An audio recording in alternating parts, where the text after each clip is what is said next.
This segment is brought to you by the Kansas Soybean Commission. The Soybean Checkoff, progress powered by Kansas farmers. Good morning and welcome to Farm Factor on Ag Am in Kansas. I'm your host, Conrad Cabas. On today's show, we take a special look at the 50-year water vision plan proposed by the Kansas Water Office. Last year, Governor Brownback issued a call to action to his administration to develop a 50-year water vision plan for the future of water in Kansas. After the first draft was made, revisions were brought to the annual Governor's Conference on the Future of Water in Kansas. The McCarty farm recovers a massive amount of water to their operation and was invited to talk about their efforts at the conference. My name is Ken McCarty. I'm representing McCarty Family Farms based in Rexford, Kansas. And we've been involved with the vision team for quite some time now, namely due to the fact that in our milk processing plant, we reclaim roughly 50,000 gallons of fresh water daily. Ken encourages producers that have a passion for enacting change for a sustainable economy to take action. Well, I think it's vitally important to be involved in the conversation and the process because without being involved, there's no way to be able to enact change. If you really are truly passionate about having a sustainable economic future for the state of Kansas, for your business personally, or for the communities in which you live, you need to stand up, have a voice, have an opinion, be willing to share that, and ultimately take action. The McCarty farm uses unique tactics to conserve water. The steps that we've taken on our farms are multifaceted. The cornerstone of our entire conservation effort ultimately is the milk processing plant, where we can reclaim 50,000 gallons of fresh water daily from the milk that we produce on our farms.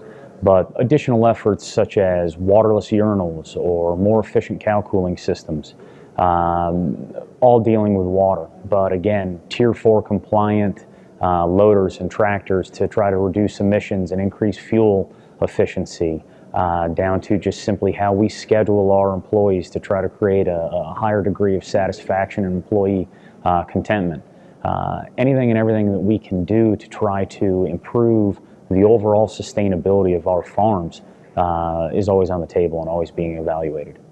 There are several ways to conserve water on a producer's operations, and Ken encourages that producers keep an open option with the different ways conservation can be handled.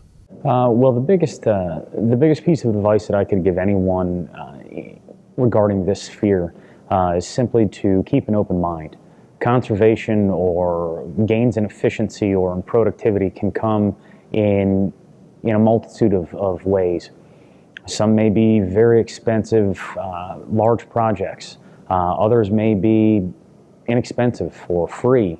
But to always keep an open mind and be willing to listen to anyone and everyone that has an opinion on how to do these things, I think is vitally important.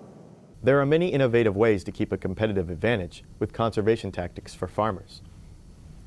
Well, the importance of why it's important that it maintain itself as a voluntary action is one, I think that's a fantastic way to truly separate the wheat from the chaff. It allows people to be innovative. It allows people to separate themselves from the business and what they view as, in their mind, a competitive advantage, whether it be economically competitive or just sustainability competitive advantage.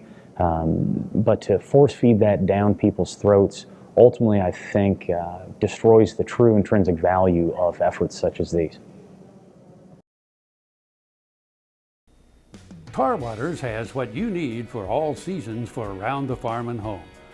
Working, hunting, growing, feeding, snow removal, even fun for the kids.